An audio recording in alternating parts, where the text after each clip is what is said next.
The worst injury I've ever seen was a girl who snapped her tibia and fibula at the same time. That was pretty bad.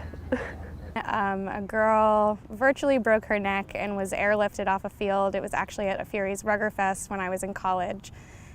She was moved and then taken far away. And for me, I fractured my cheekbone last year at Nationals. My sister played at William & Mary. She's 6 years older than me. And we went to Cherry Blossom Festival to see her play for the first time. And we were watching the men's Navy team play.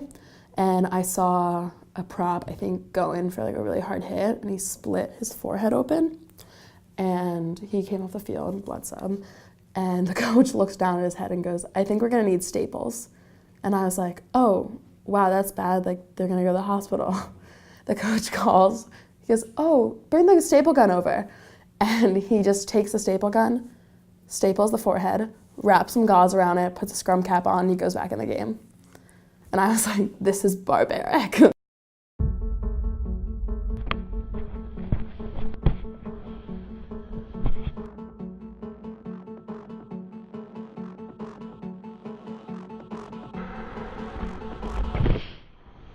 What are some of the stereotypes that surround women's rugby? Lesbianism, raging homosexuality. Lesbians, big, scary, beefy women. Fat.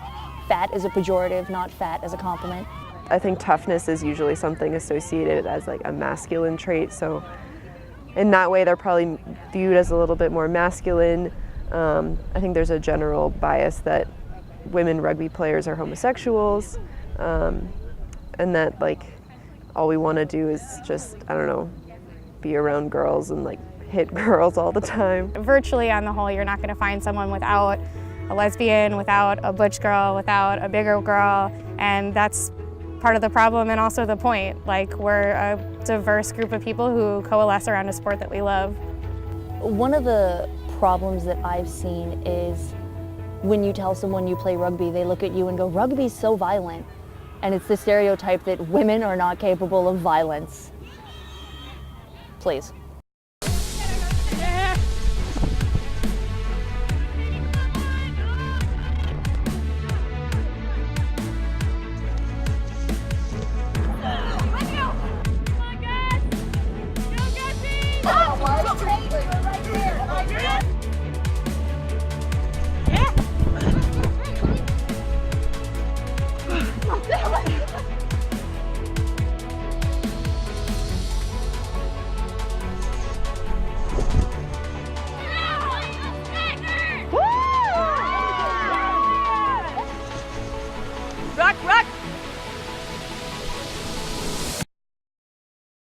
I think femininity is very, very detached from how you look or how you dress, and really just, again, that like silent leadership in the way you carry yourself. I think that women might get a bit more of a bad rep from society, again, because of the coarseness that is associated with rugby. I think it's a lot easier to see a guy who plays rugby and say, "Oh, he's just like a tough guy." But if you see a girl playing rugby, it's a little bit more uncomfortable for some people because it does break that feminine, masculine stereotype of like, here's a really tough woman playing a hard game. Femininity and masculinity are just constructs, and we're conforming to constructs or we're not conforming to constructs. And by engaging in a sport, we're not combating anything. We're being who we are as individuals. So we're defining femininity and masculinity, and a sport can't do that for us, and activity can't do that for us. We're really the ones in charge of our own personhood.